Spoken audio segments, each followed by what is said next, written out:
I'm very glad to meet you in Ba Vang Talks again. Welcome back to Ba Vang Talks, Buddhism and Daily Life.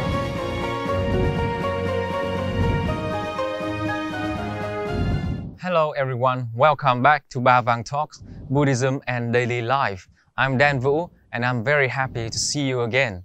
Today we are going to discuss a question regarding cultivating the mind, which is a very interesting topic.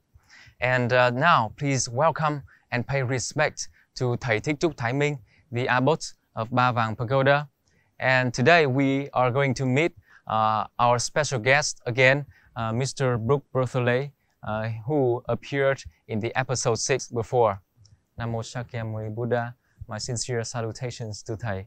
Hello Dan Vũ, hello Mr. Brook, hello everyone.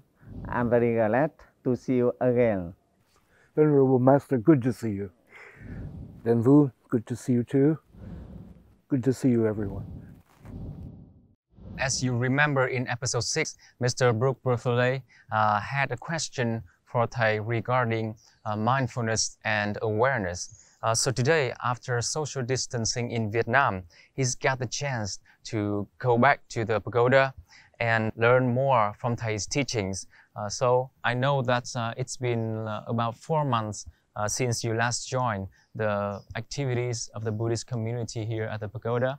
And when coming back here, and especially having the chance to raise a question to Master, to Thầy, how do you feel?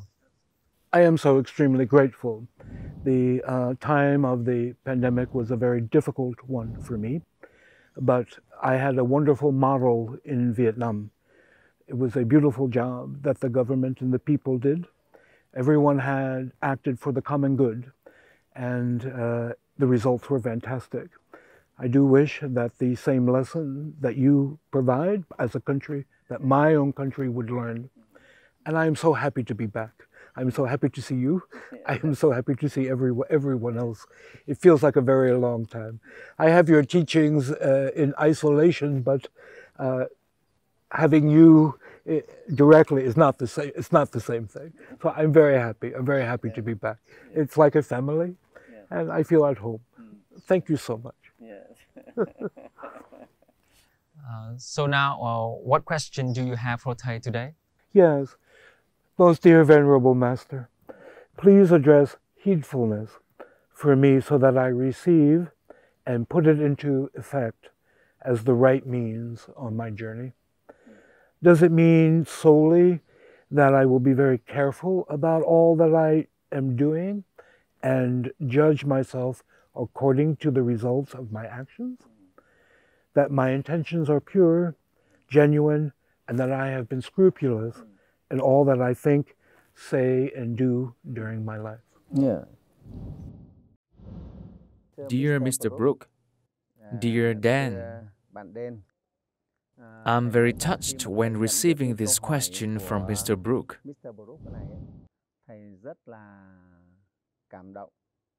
Though Brook is a Westerner, he learns Buddhism with a very enthusiastic mind.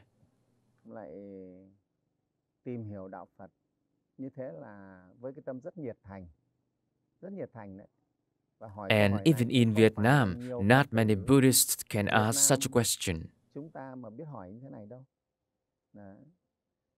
Brook asks about heedfulness.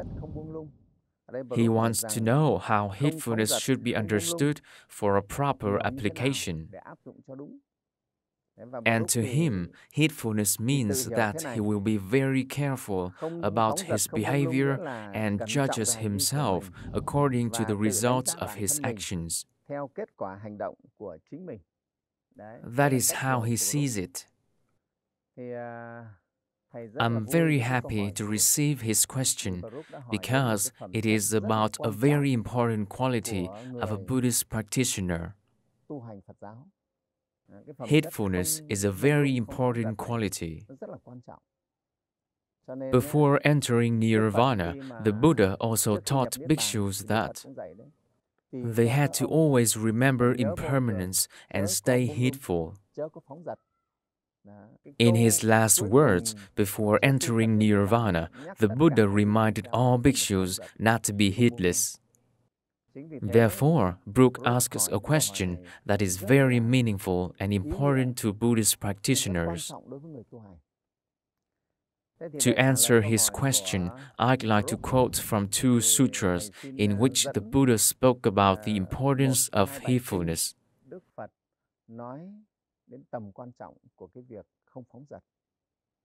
It was said in Agama Sutra, part last, that once the Buddha was living in Savatthi at Jetavana at Anathapindika's monastery. He addressed the monks. A woman has 5 powers that make her look down on her husband. First, she has beauty. It's called the power of beauty. Second, she has powerful relatives. A wife who has powerful relatives may also has the mind of disrespect towards her husband. Third, she has land. Fourth, she has children, especially son. And fifth, she possesses private property. Those 5 things can make a woman look down on her husband. The Buddha taught so, and a husband has a power that can overpower his wife. A husband just needs one power to defeat all the powers of his wife. What is that? That is the power of wealth. A husband's wealth can overpower 5 powers of his wife, including beauty, relatives, land, children, and possessions. Just with his wealth, a husband can overpower those 5 powers of his wife.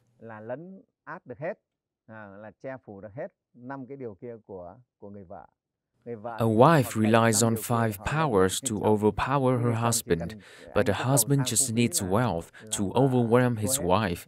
That's what the Buddha said. Durattamamara also has 5 powers, namely sight, sound, smell, taste, and tactile sensation.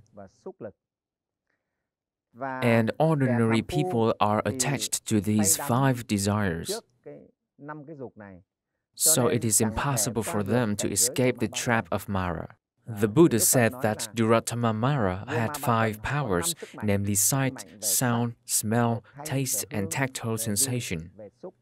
We often call them 5 desires. Mara can capture all ordinary people with the net of 5 desires. Those without wisdom will be trapped in his net.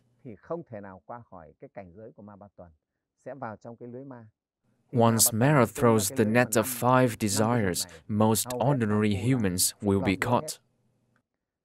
The Buddha continued, if a disciple of the Buddha perfects this one power, he can triumph over all those powers of Durattamamara. What's one? It's heedfulness. Bạch sư phụ, không phóng dật trong tiếng Anh có thể hiểu là heedful. Heedfulness is powerful enough to triumph over all those 5 desires. That is heedfulness. If a disciple of the Noble Ones can perfect his heedfulness, he will not be bound to the 5 desires. Since he is not attached to the 5 desires, he will be able to investigate the truth of birth, old age, sickness, and death. He will also triumph over the 5 powers of devils, not fall into his net, overcome calamities, and attain nirvana. The Buddha taught that precepts are the path to nirvana. Heedlessness is the path to death. No desires, no death. Losing the path is losing oneself. That is what the Buddha taught about the importance of heedfulness in Ekatara Agama Sutra, part last. It's very precious. The Buddha also taught in Anguttara Nikaya Sutra. Bhikshus, I do not see a single thing that causes unreasoned, unwholesome qualities to arise and unreasoned, wholesome qualities to be annihilated as this thing. Bhikshus, what is it? It is heedlessness. If a person is heedless, bhikshus, unreasoned unwholesome qualities will arise, and unreasoned wholesome qualities will be annihilated. In the Anguttara Nikaya Sutra, the Buddha taught that there is a single thing that causes the unreasoned unwholesome qualities to arise, and the unreasoned wholesome qualities to be annihilated. What is this single thing? It is heedlessness. When we are heedless, wholesome qualities will be ruined, and unwholesome qualities will arise. It's that dangerous. So today, Brooke's question about heedfulness is really important. An ordained disciple of the Buddha will ruin their ascetic life if they are heedless. A heedless mind is extremely dangerous, and a heedful mind is really precious. So in the Dhammapada, the Buddha also taught that heedfulness is the path to the deathless. Heedlessness is the path to death. The heedful do not die. The heedless are like the dead. People who are alive but heedless are like the dead. Clearly understanding this distinction, the wise are intent on heedfulness, pleased with heedfulness, and delighted in the realm of the noble ones. So through those sutras, I want to help Brooke and everyone understand the meaning of the word heedfulness.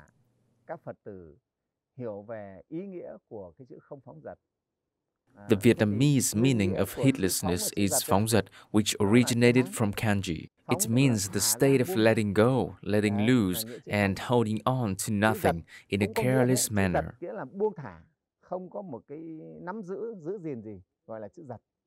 This word describes a lifestyle without self-discipline, restraint, or cautiousness. A very self-indulgent lifestyle. That means letting loose and letting oneself go, living in a very self-indulgent and undisciplined way. That is the definition of heedlessness. The opposite of those above actions is heedfulness. To help you better understand the meaning of this term, I'll take an example. For example, a tsunami is going to hit Hạ Long.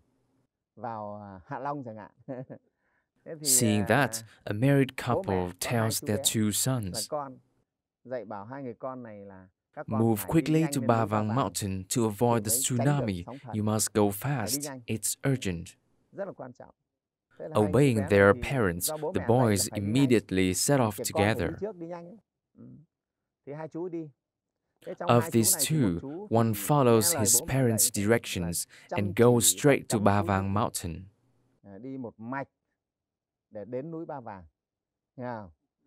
The other boy also obeys his parents, however, he dawdles along.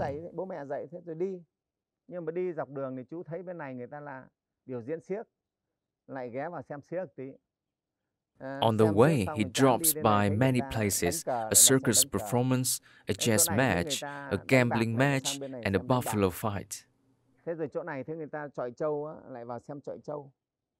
So many things attract him that he forgets to quickly come to Ba Vang Mountain.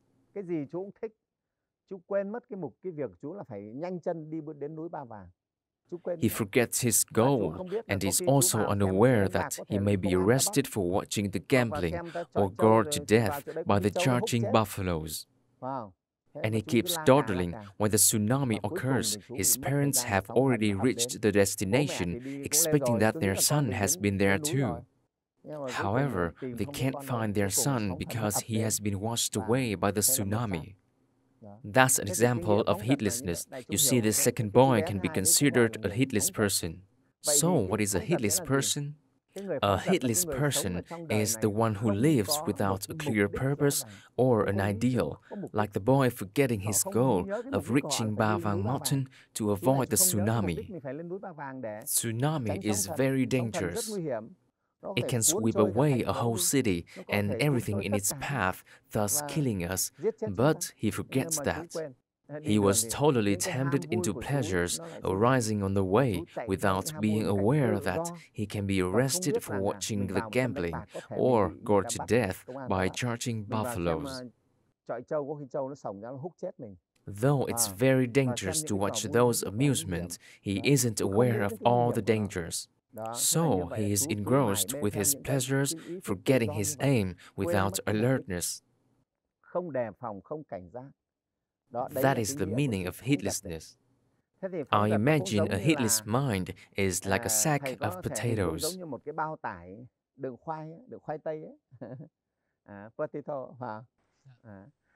If the sack has a hole, all the potatoes will run out chaotically. It is similar to the mind of a heedless person.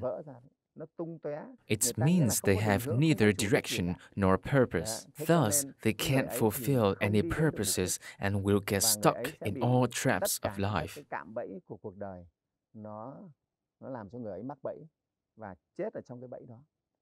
That is the definition of heedlessness. How about heedfulness? Some people regard heedfulness as effort and patience.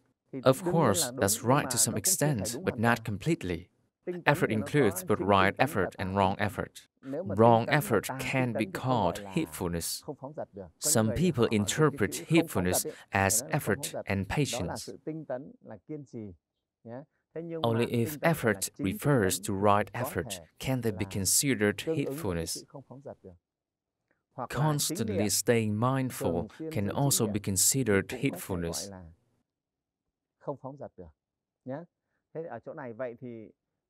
As heedfulness is extremely precious.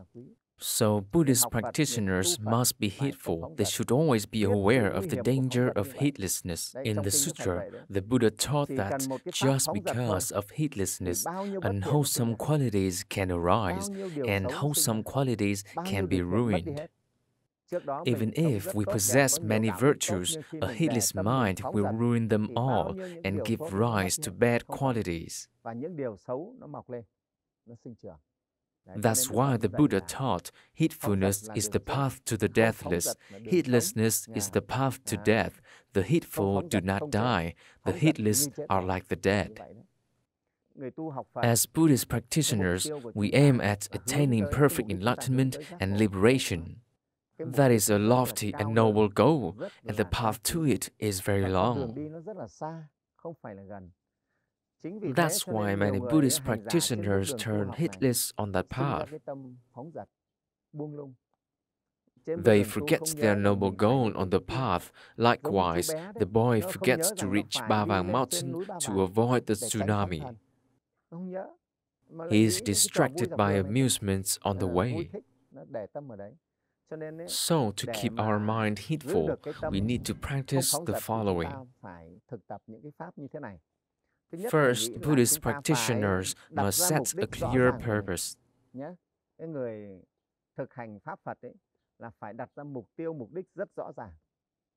What is the purpose of learning Buddhism? We must be really clear about the purpose of releasing ourselves from the cycle of birth and death. Second, we need to know our own abilities. We are not steadfast enough to master ourselves. We are still so weak. The son who is told to come to Ba Vang Mountain to avoid the tsunami thinks that he still has time for pleasures. He can't expect that he is unable to escape the tsunami. Similarly, we should know that we are still so weak, so we can't be incautious. We can't take our mind lightly.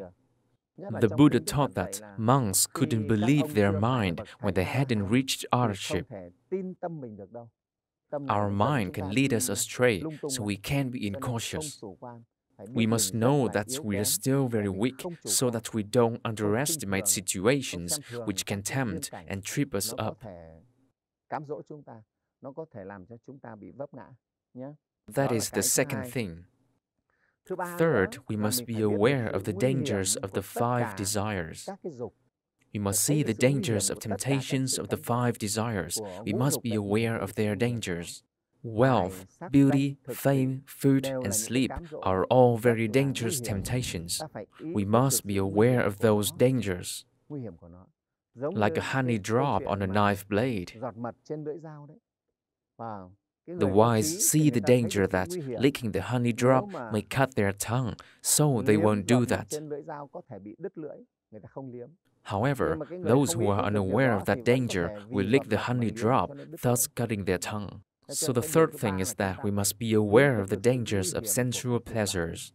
Buddhist practitioners must be aware of the dangers of those temptations. They're very dangerous, though we just try them a little bit. Taking drugs is an example. People may say that it's okay to try taking drugs a little bit, but many become addicted after trying. That is what we must not try even just a little bit. Likewise, electricity, it is very dangerous. In high voltage areas, the symbol of a skull and crossbones is used to warn everyone, but some people still want to try playing with electricity. In fact, whoever tries touching electricity can be immediately electrocuted. There are things that we can't try. However, heedless people may still want to try things that they know they're dangerous. Hence, the wise should be aware of the dangers of those desires and temptations so as not to fall into them foolishly. That is the third thing. What is the fourth thing? So as not to be self-indulgent or heedless, we have to follow the Buddha's teachings and strictly observe Buddhist precepts.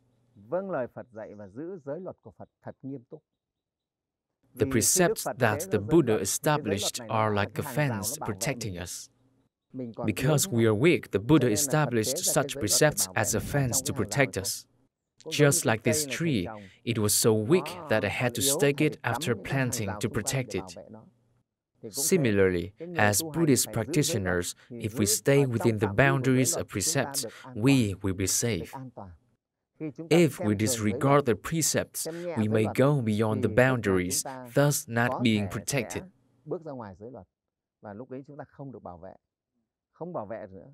Our mind itself leads us to dangers. That's why practitioners must always respect, obey, and practice the precepts. Then we will keep ourselves within the safe zone. Precepts are extremely important. So the Buddha said that new practitioners must always put the precepts first. Even old practitioners should still respect and uphold the precepts. They cannot disregard the precepts. The precepts are very important. And what else? In order to observe the precepts, practitioners must be very obedient and respectful to the Buddha and their master. They must have the mind of obedience and respect. Those in life who do not have the mind of reverence, that is, they disrespect their parents at home, disrespect their teachers at school, and disobey their master in the order, will definitely be heedless. Because a mind without reverence causes heedlessness to arise. That mind will lead us astray. So respect is a very crucial virtue. That's why at Ba Vang Pagoda, I educate all monks, nuns, and Buddhists to cultivate three minds: respect, obedience, and gratitude. Those who are respectful, obedient, and grateful can be protected by the Buddha, hence good things. The Buddha cannot protect those who are disobedient and disrespectful. He cannot protect those who do against what he taught, right? Like the child in the last story, his parents told him to go straight to Ba Vang Mountain to avoid the tsunami. But he disobeyed them. He dawdled along and dropped by a gamble, a cockfight, a buffalo fight, and so on. That is disobedience.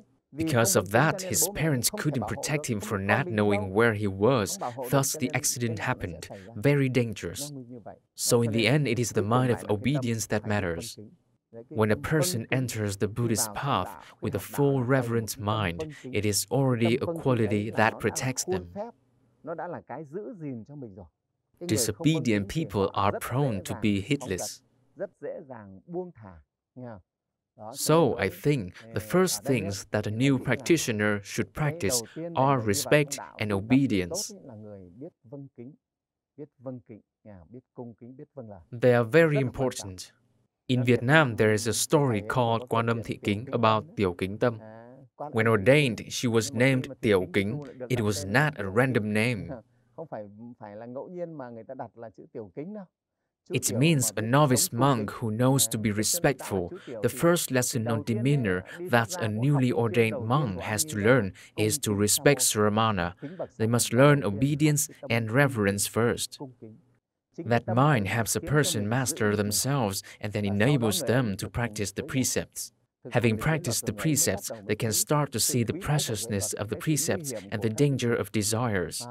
Then they start to be vigilant and stay away from desires. Naturally, they can uphold their purpose. Likewise, a tree that is not staked cannot grow straight to get sunlight.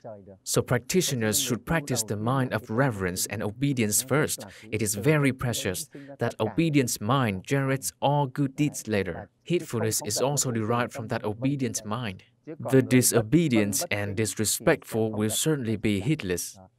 I'd like to share this with all of you so that you can see the huge value of a heedful mind.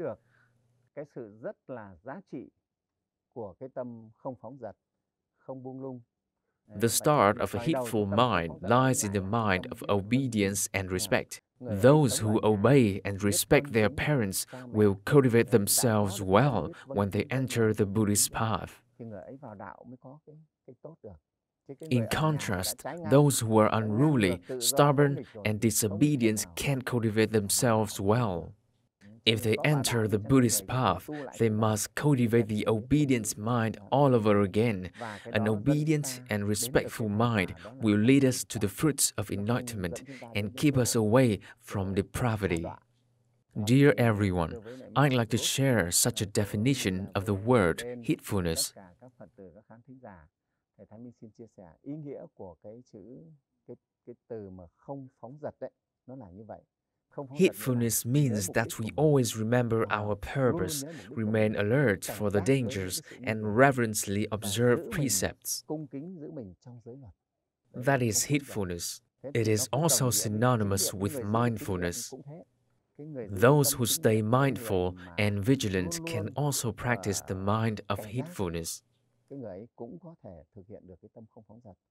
However, heedfulness makes the most complete sense, including all those ideas.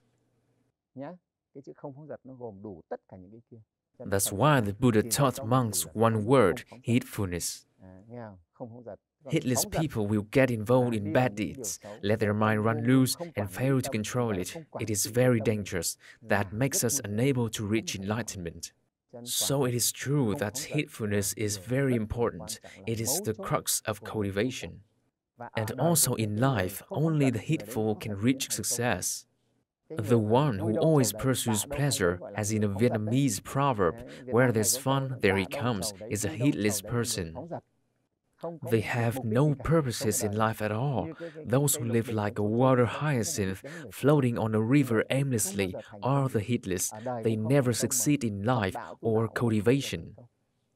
A Buddhist practitioner must always remember his purpose. They never forget the Buddha's teachings to observe the precepts and remain vigilant about the dangers of temptations. Thus, he will be a heedful person and cultivate himself well.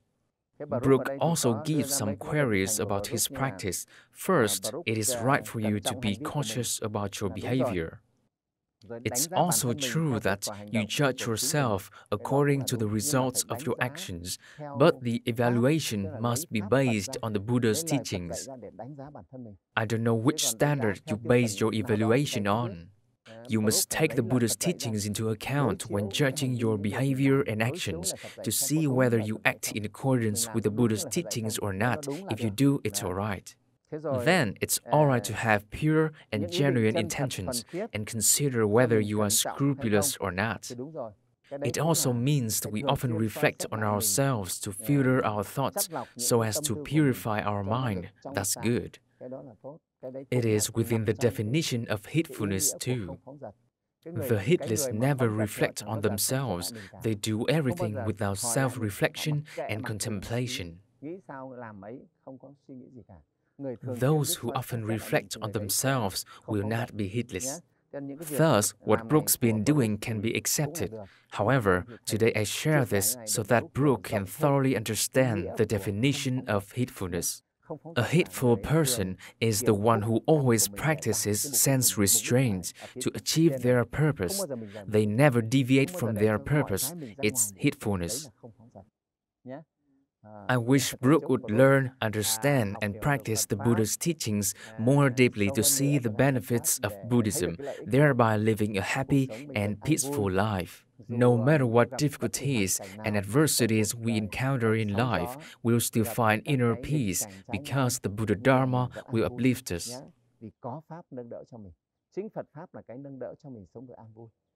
I wish you and your family a peaceful life. And I hope you will be a Buddhist with great qualities to spread the value of the Buddha's teachings to the community and people in your country so that they'll learn more about the Buddha Dharma.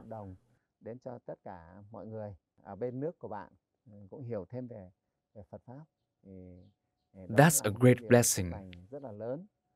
Wish you success and happiness in life, Brooke. Namo Shakyamuni Buddha. Thank you, Thay, very much for your great answers, and from your detailed explanations, I understand what heedfulness means and how our action, our thoughts, and our speech determine if we can make any progress in our cultivation path or not.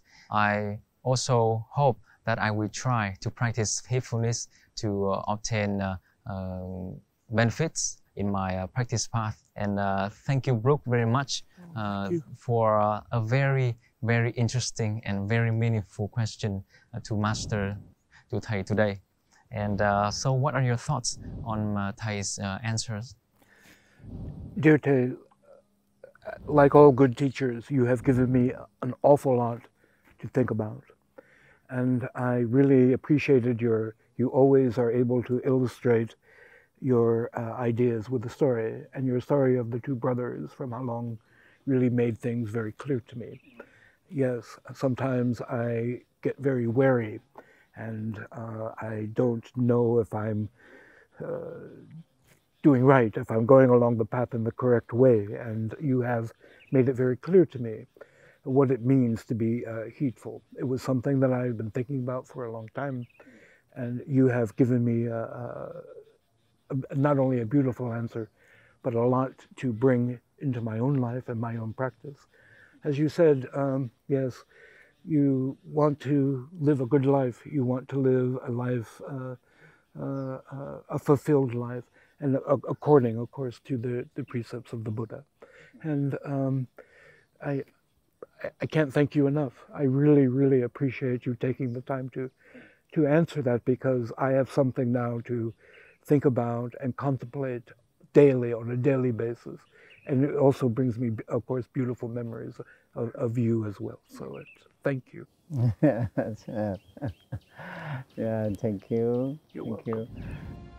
So Brooke, I hope that you have the answers for yourself, and I wish that you will diligently practice heedfulness according to Thay's teachings. And so dear everybody, I hope that you have a great lesson today, and I wish everybody will have the chance to practice heedfulness in everything you do and whatever you think and act. If you have any questions during your cultivation process or in life, please feel free to send us. And don't forget to like this video, subscribe to our channel, and leave your comments about your experience of practicing heedfulness. So goodbye and see you in the next episodes. Goodbye, see you again. Goodbye, Brooke. Goodbye, Biden. See you again. Goodbye, Thay. Thank you so much. Goodbye, Dan Vu. Goodbye, everyone.